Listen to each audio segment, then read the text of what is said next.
The death toll from a powerful earthquake that hit the North African country of Morocco early on Saturday morning has soared to more than 2,000, with a similar number of injured people.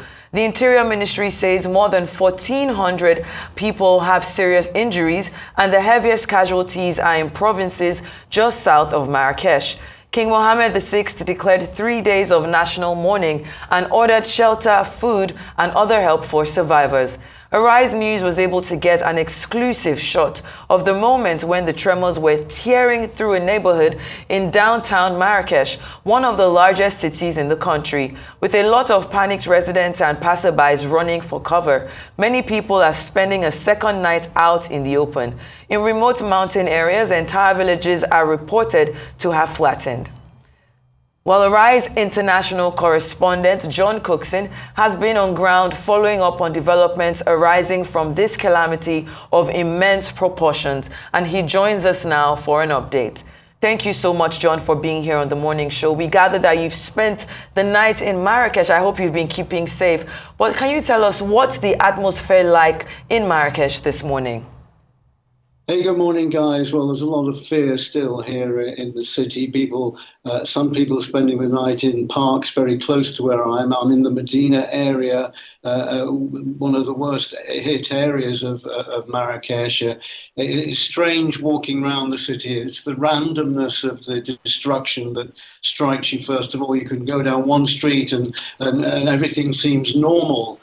Even some shops are open, but go down another close by, and the scenes that you can see right now. It really is a difficult situation, of course, for the people. As I say, some of them spending nights in the park because they're too scared to stay in their homes, which have got cracks in the roofs and the walls, and they believe if there's another shock, or even if there isn't, they fear that their homes might fall down on their heads. And then there are other people, hundreds, probably thousands of people here in Marrakesh who've got no homes at all. They're waiting to see what the government's going to do to try to rehouse them, and all the time injuries are being treated in hospital here in Marrakesh.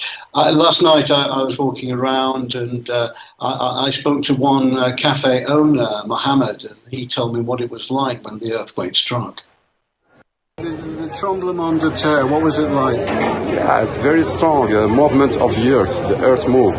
The earth moves strongly, very strong, and you feel it. And you feel it in the building are like this, moving from the right to the... Yes, very strong, yeah. And a lot of people are very afraid, and a lot of people running, a lot of people, they don't know what's happened, a lot of people shocked. But it's okay, because I think because you can look all around you, lots of buildings are not destroyed. And that's the most important. There is not very large, voilà, des dégâts. Will Marrakesh recover from this? I guess not much time. I guess not much time. Few months like that.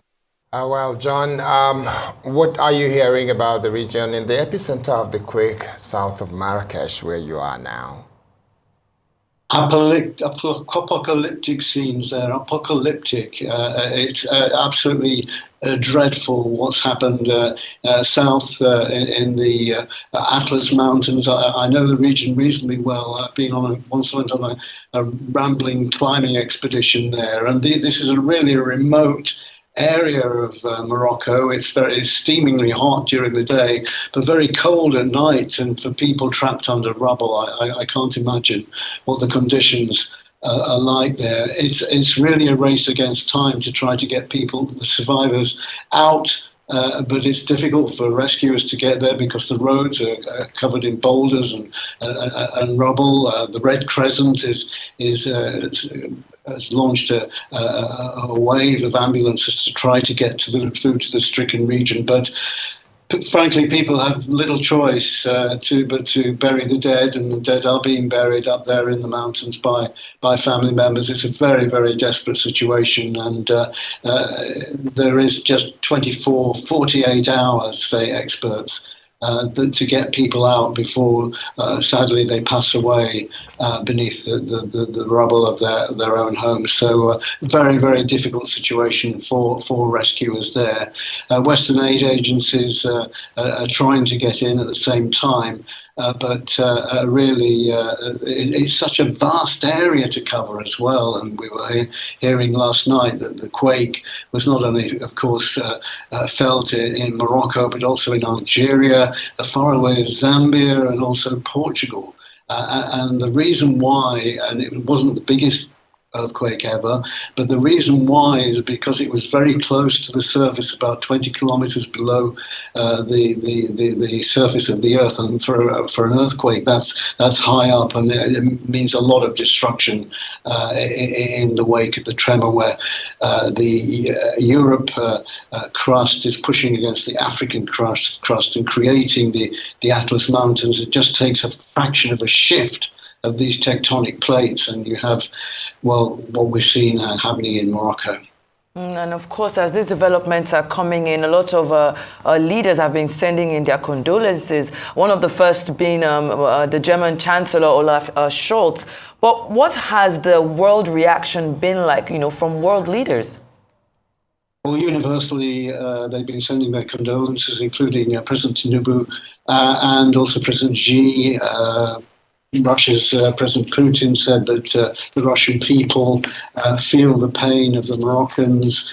President Zelensky of Ukraine says he sends his deepest sympathies. Joe Biden said that he is deeply saddened. And so this will, in a way, buoy the people, and messages from overseas leaders is all very well. But so many people here in Morocco are in such a desperate situation that you can send your sadness to the people, but it doesn't rebuild your home, it doesn't rebuild your life, and it doesn't replace those people who've sadly been lost.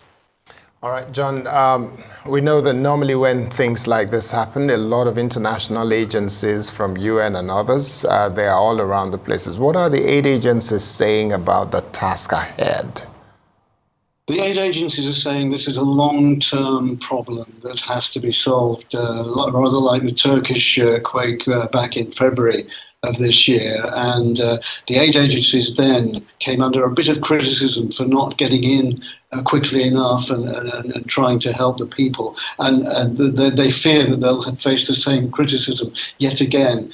But I've worked as a journalist alongside these aid agencies, and what people don't understand is that you can't just ship in, supplies and new toilets, electricity generators and things like that without first assessing what the people need. And, this quake only happened on Friday, so the aid agencies have to get in and get to the most affected regions on the ground and make an assessment to find out what the people actually need. When they've done that, then they can start shipping in tents and beds and food and all the paraphernalia that's needed to help those affected. So the aid agencies are saying this is something that they're going to be working on as far as Morocco is concerned for weeks and months of the rest of this year. Such is the scale of the destruction, echoes, of course, of what happened in Turkey earlier this year.